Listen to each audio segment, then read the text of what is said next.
Komið sæl, kæru ljón. Spilin ykkar komin á borðið.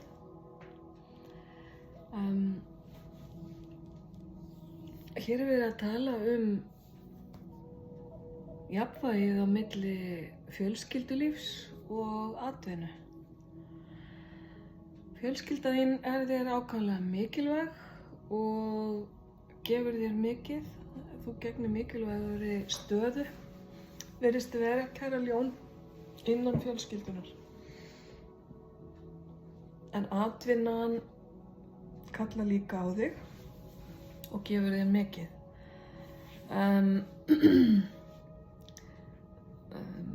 Það getur verið erfitt kannski að deila tímanum á milli.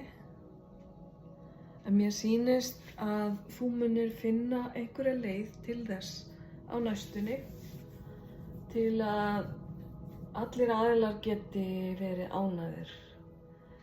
Það að flæða inn til þín allsnægtir, kæra ljón, í meiri mæli heldur en hefur verið áður. Og það vegna þess að þú hefur hárfínt jafnvægi í þínu lífi. Þér hefur tekist að finna hinn gullna meðalveg varðandi það að sinna sjálfu þér, að sinna fjölskyldunni þinni og síðan að sinna vinnunni eða því sem að þú leggur kraftana þína í utan þess.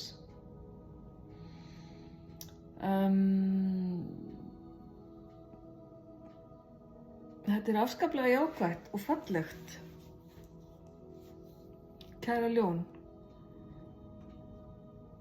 Og það ekki, þegar ég segi að allsnægtir sé að flæða inn til þín, þá alls ekki neina græðgi hérna að ræða og alls ekki neina ofgnótt, heldur lífið einhvern veginn að komast í þann farveg og þá stöðu að þú hefur nóg til alls, þú hefur það sem þú óskar þér, þú ert þakklátur fyrir það sem þú hefur og það skiptir öllu.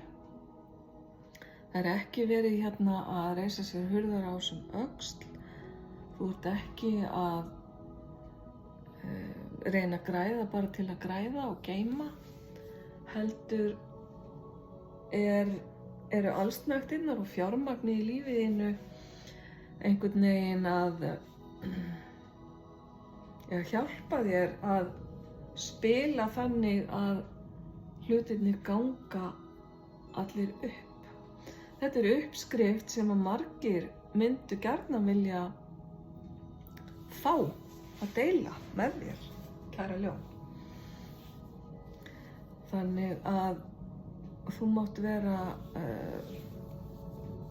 ánægt fyrir þína hönd, að þér hefur tekist að finna einhvers konar gullin meðalveg sem hentar þér. Síðan var hérna spil sem að datt út úr stokknum, sem ég ætlaði ekki að hafa með, en ákveð núna á síðustu stund að taka með. Skrítið, þetta nákvæmlega sama og gerðist hérna hjá öðru merki sem ég var að lesa fyrir. Ég man ekki alveg hver það var, en hvort það var eldmerki eins og þú, hrúturinn. En það var líka, þetta spil datt líka út úr stokknum og ég ákvað að taka það inn í lokin, sama spilið. En þetta spil sem að talar einmanakennd og einmanaleika.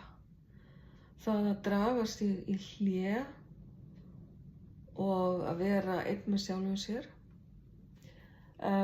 Jákvæðu hliðarnar á því eru margar. Þú kynnist sjálfum þér betur og hefur tíma til að sinna þínum eigin þörfum, en síðan eru neikvæðar hliðar líka á einmanakennd sem geta verið þannig að þær dragi úr þér orku og valdi þunglyndi og vanlíðan. Þannig að hérna kannski aftur verið að leggja áherslu á þetta jafnvægi sem að, þarf til að láta hluti ganga upp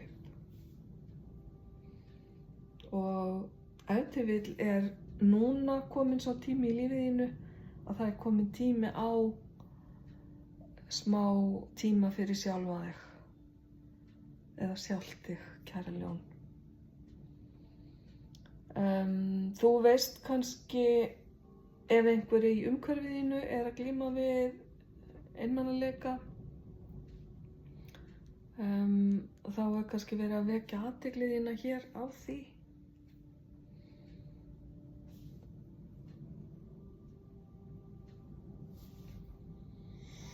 En já, það þetta jafnvægi sem að skiptir máli. Ef til vill þarftu að draga því í hlé stundarsakir til þess að finna lausn á einhverjum vangaveltum sem þú ert að grufla yfir. Ég ætla að taka hérna einn engil fyrir þig að lokum. Kæra ljón. Og það þetta skemmtilega spil Flower Power.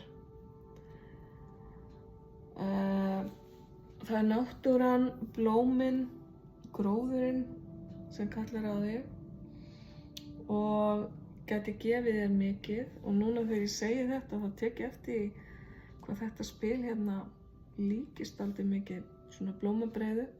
En þetta í raun og veru bara skrautsteinar eða eðalsteinar í alls konar litum. En þeir eru jú líka partur af náttúrunni. Blóm, ef til vill vinna þín með blóm. Kannski blóm partur af einhverju sem þú ert að gera. Kannski eru blómadropar eða það að rækta blóm, hluti af lífið þínu. Allavega gera þau þér gott, hvort sem það eru litirnir, lyktin, olía sem hægt að vinna úr blómum, blómadropar. Sum blóm eru ætileg og hvað sem öðru líður þá þau falleg, gleðja augað.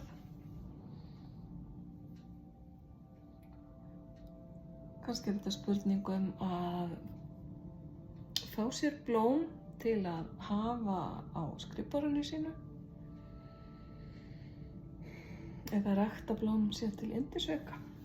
Þú veist kannski betur hvað ræðir. Blóm geta verið mjög falleg og góð til að gleðja aðra líka. Og kannski hefur það í huga ef þú þarft að gleðja aðra manneskju eða langar að gleðja aðra manneskju í lífið þínu. Ok, kæra ljón, svo mörg voru þau orð. Gangi þér vel með þetta, ljós og kærleikur.